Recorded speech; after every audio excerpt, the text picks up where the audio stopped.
I ran out of Claude Max tokens, and instead of waiting, I did something I honestly should have tested earlier. I opened Codex, dropped it into my actual YouTube operating system, and I made it help me create this video. The thumbnail, the animation, the outline, and now this script. So by the end of this video, I want to know one thing. Is Codex just the thing I use when Claude runs out? Or did I accidentally find a different workflow? I was on Claude Max and I hit the limit. That was the whole reason I even opened Codex for this. I wasn't trying to make a clean comparison video where I sit here and say Claude does this, Codex does that. I mean, that video was fine.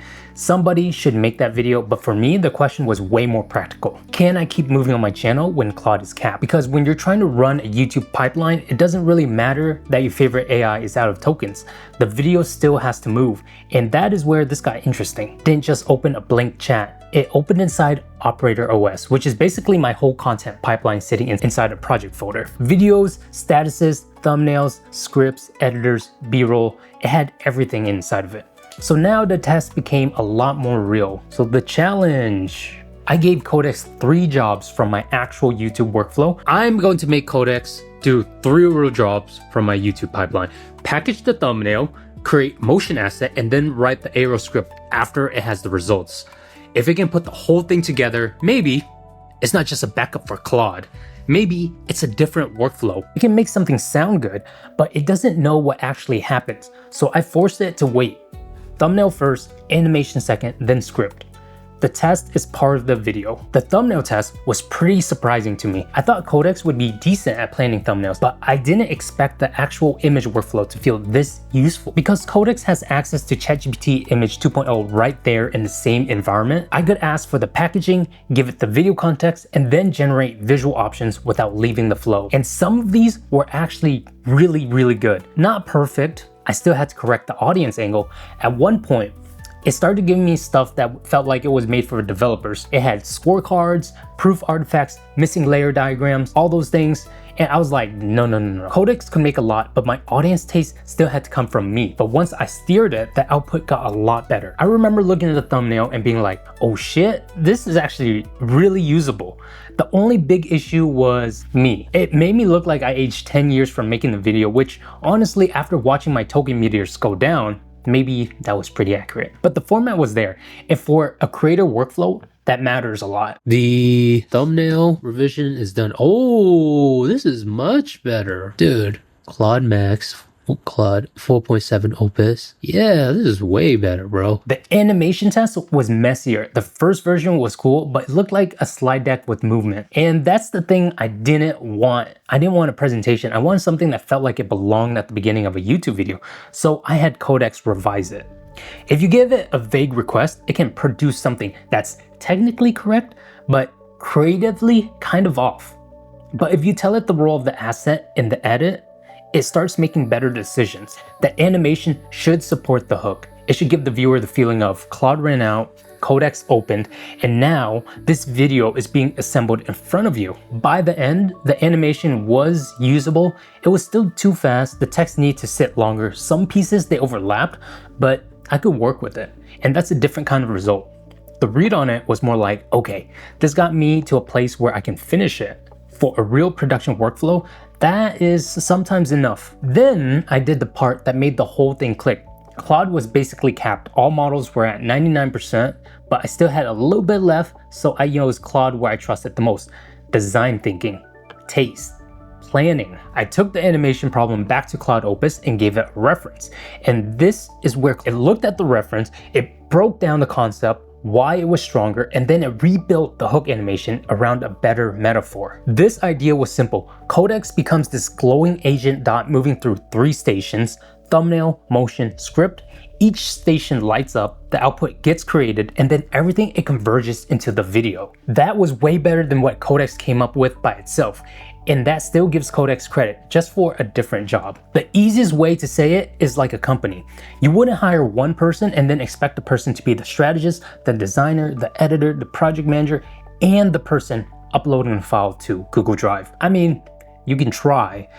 That person is just going to hate you. AI kind of works the same way. Claude was better at the strategist in this part, Codex was better as the operator, sitting inside the project folder, and I was still the person deciding whether the work was actually good. Claude gave me the better creative plan, then I copied that entire plan into Codex and had Codex execute inside of the project workspace. That was the workflow, and that is very different from just using Codex because Claude ran out. Codex, and let's see what it does. We don't need the planning mode. We already did the plan. So basically, this is our very, very detailed prompt on what Codex has to do. The biggest thing I felt from Codex was speed. It was fast. It could work on the thumbnail and the animation around the same time. It could read the repo. It could see the files. It could create assets and then reference those assets later. That matters because creators' workflow have a glue problem. You make a prompt in one place, you generate an image in another place, you build the animation somewhere else. Then you copy all of that into the script. Then you have to remember why you made each decision. And if you're tired or your context is full or you ran out of tokens, the whole thing, it starts to feel like you're carrying groceries with one bag ripping from the bottom. You can still make it home, but you're thinking about the bag the whole time. Some of that glue was still there. Because the other thing that I learned is that Codex still burns credit. I had to drop from extra high to medium, then low, just to finish the session. And this is kind of funny because the whole reason I opened Codex was because Claude ran out. Then Codex started running out too. So yeah, AI still costs money. Shocking discovery, I know. The last test was the script, and I wanted to save this for the end because the script has to understand everything that happened. It has to understand why I opened Codex. It has to understand that the thumbnail test went surprisingly well. It has to understand that the animation was useful, but not perfect. It has to understand that Claude came back into the workflow and made the concept better. And it has to keep the verdict honest. Because the answer got messier, then Codex replaced Claude. That wasn't really what happened. The stronger answer is that Codex helped me operate the workspace. Claude helped me think through the creative direction.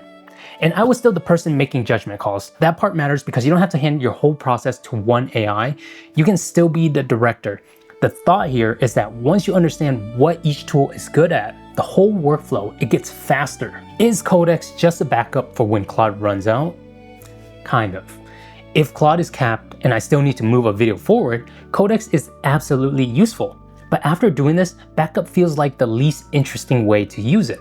The better workflow is Claude plus Codex. Claude still feels like the stronger creative planning tool for me, especially when I care about taste, design, and whether the idea actually feels good. Codex feels more like the operating layer.